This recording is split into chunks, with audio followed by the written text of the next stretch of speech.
My name is Ava. I'm 27 years old, and for as long as I can remember, I've been the disappointment in my family. Growing up, I was never the kid who followed the path my parents wanted. While other kids were dreaming about being doctors or lawyers, I loved computers. I spent hours at the old desk in my bedroom, clicking away, trying to build websites, code little games, and read everything I could about starting a business. To me, it was exciting, full of endless possibilities. But to my parents, it was a waste of time. They didn't understand. Every time they saw me on my laptop, they shook their heads. "Look at your sister, Sophie," they'd say. "She's out there making something of herself. And you're still playing with that computer." My sister, Sophie, was the golden child. She was 3 years older than me and always perfect in their eyes, beautiful, smart, confident.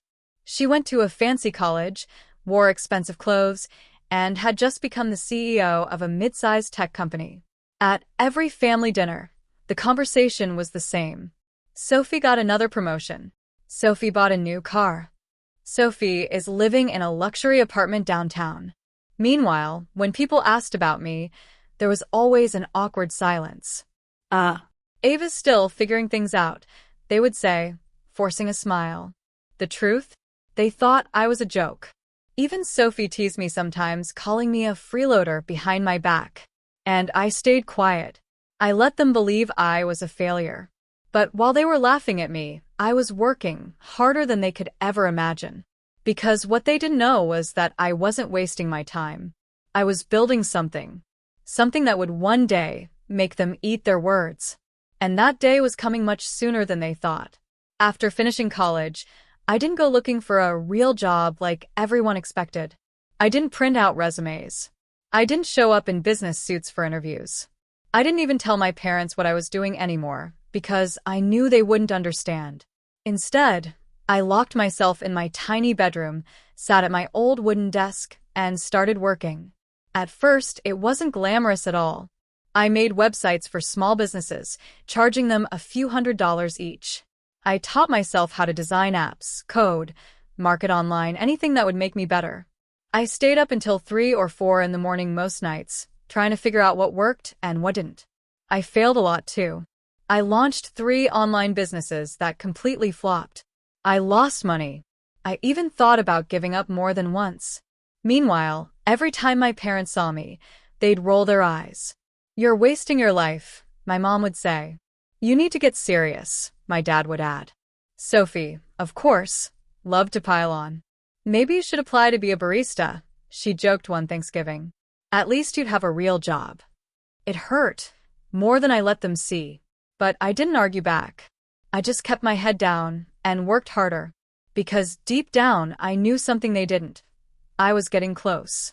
After about 2 years of nonstop grinding, everything finally clicked. I launched a simple mobile game one night, a fun, addictive little app, and it blew up. First, a few hundred downloads. Then a few thousand. Then suddenly, tens of thousands. Within 3 months, I had advertisers throwing money at me. The little app that everyone would have laughed at was making me more money in 1 month than Sophie's yearly salary. And that was just the beginning. After the success of my first app, my whole life changed, but I didn't show it. I didn't move to a big house. I didn't buy a flashy car. I didn't post anything online. Instead, I reinvested every single dollar I earned.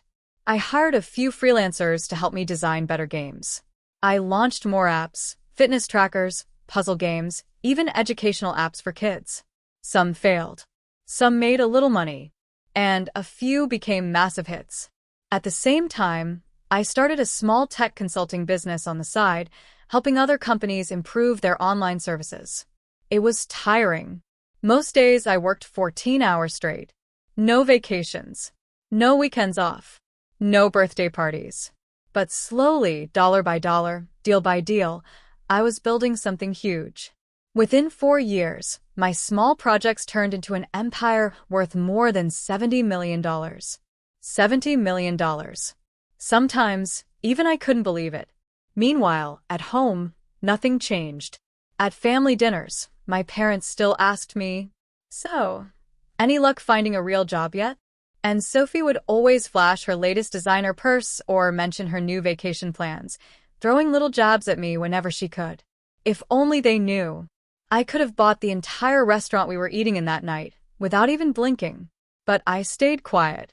I knew that timing was everything. And the perfect moment to reveal the truth was just around the corner. A few months later, my parents decided to throw a big party for their 30th wedding anniversary. They rented out a beautiful ballroom at a fancy hotel. The tables were covered with white tablecloths, golden candles, and beautiful flower arrangements. There were at least 200 guests, family, old friends, even some of Sophie's work buddies. It was supposed to be a happy night. But deep down, I had a feeling it was going to turn ugly. As usual, the night started with people praising Sophie. Look at Sophie. She's doing amazing. I heard Sophie just bought a second car. Sophie's company is expanding. I just sat at my table, smiling politely, eating my salad. I was used to being invisible by now. But then it happened. After the dinner, someone handed Sophie the microphone to say a few words about our parents. At first, she gave a sweet little speech about love and family. Then she turned toward me, and everything changed. Sophie said, loud enough for everyone to hear. And, of course, let's not forget my little sister, Ava.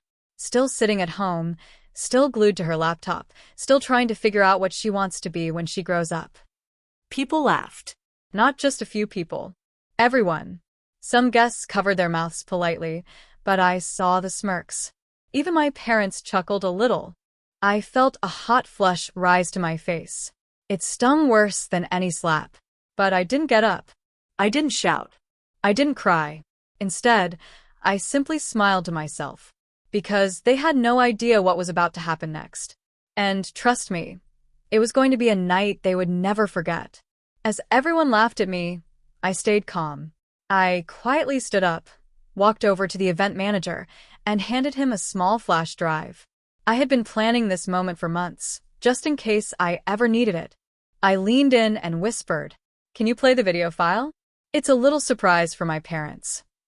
He smiled and nodded, happy to help. The lights in the ballroom dimmed. The laughter faded. Suddenly, the big screen on the stage lit up. At first, people looked confused. The video started playing. Clips of a tech company's offices in New York, London, and Tokyo. A news headlines flashing across the screen. Young tech star builds $70 million empire in secret. A magazine cover. Forbes. Meet Ava Collins, the billionaire brain behind the scenes. Videos of employees thanking Ms. Collins for changing their lives. Photos of my apps hitting #1 in global downloads. Even a clip showing a major announcement. My company had just bought Sophie's company. I heard a few gasps around the room. Chairs creaked as people leaned forward. Whispers spread like wildfire.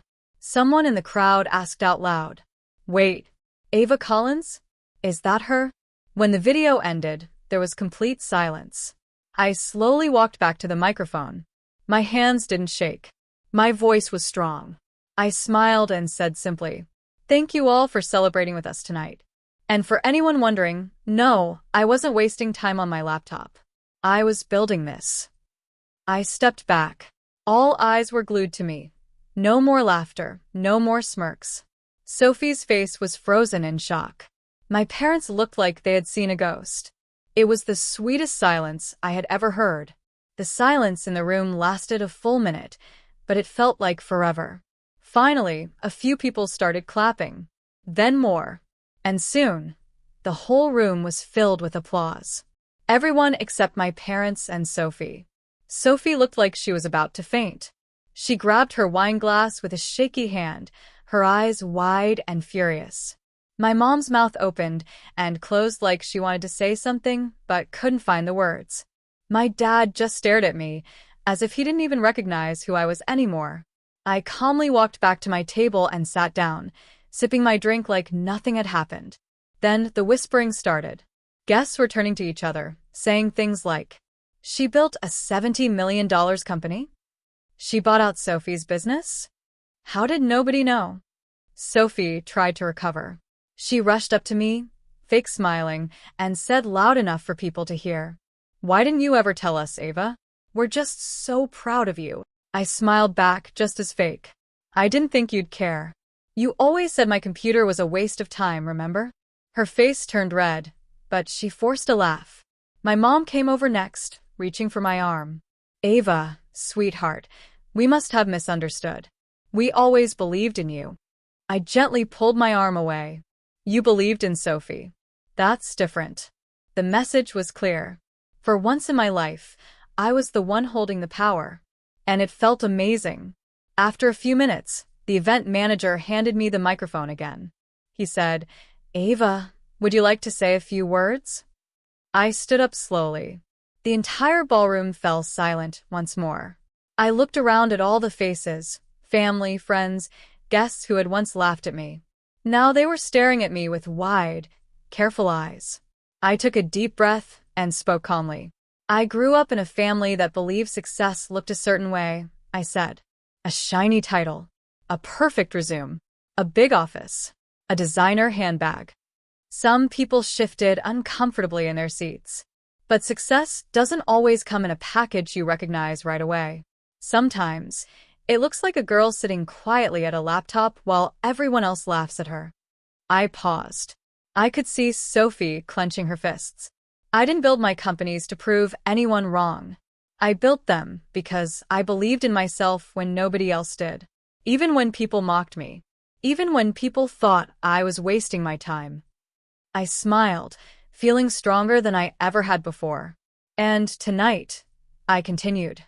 I want to announce something special. I'm starting a foundation. It's called the Second Chance Fund, to support young people who are doubted, dismissed, or overlooked by everyone around them. And I'm putting $1 million into it today. There were gasps around the room. I finished with one final line.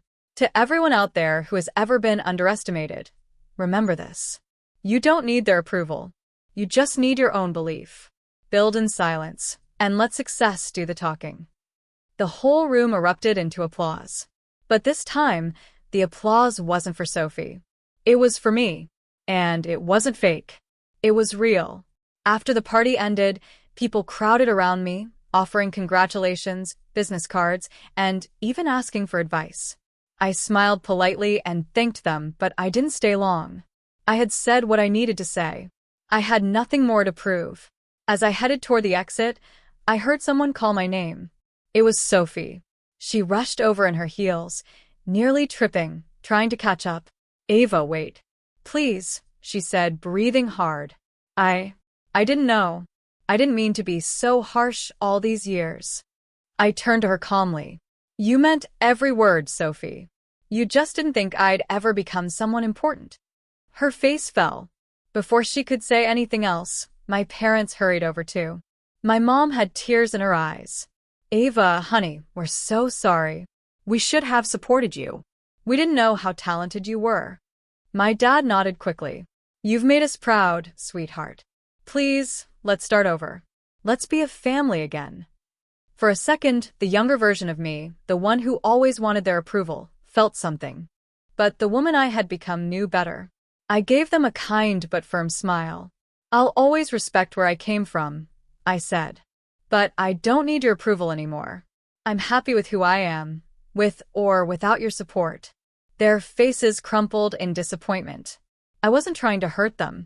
But I wasn't going to let myself be pulled back into their shallow world either. Some people only value you when you're useful. Real love values you even when you have nothing. And I had learned that lesson the hard way. After the party, I didn't look back. I left the hotel with my head held high, my heart light for the first time in years. I realized something very important that night. Freedom isn't just about money. It's about finally living life on your own terms. The next few weeks were busy, but exciting. I officially launched the Second Chance Fund, and within days, young entrepreneurs from all over the country were applying for help. Every time I read a story about a hardworking dreamer who had been ignored or laughed at, just like me, it made me even more sure that I was doing the right thing. I also made some big personal changes. First, I bought my dream home. Not a huge mansion, but a beautiful penthouse overlooking the city skyline, filled with light, books, and peace. Second, I cut back on my workload. I hired a strong team to help run my companies, so I could finally enjoy life a little more.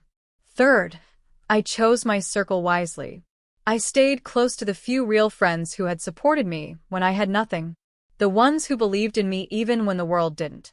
And as for my family, I stayed polite but distant. I answered calls when I wanted to. I showed up for holidays when I felt like it, but I never let their opinions rule my life again. Their approval was no longer my fuel. My belief in myself was. For the first time ever, I was truly happy. Not because I had $70 million, not because I had proved them wrong, but because I had proved myself right. A few months later, I stood on the balcony of my new home, watching the sunset paint the sky in orange and gold. Life felt peaceful now. No fake smiles. No desperate need to prove anything to anyone.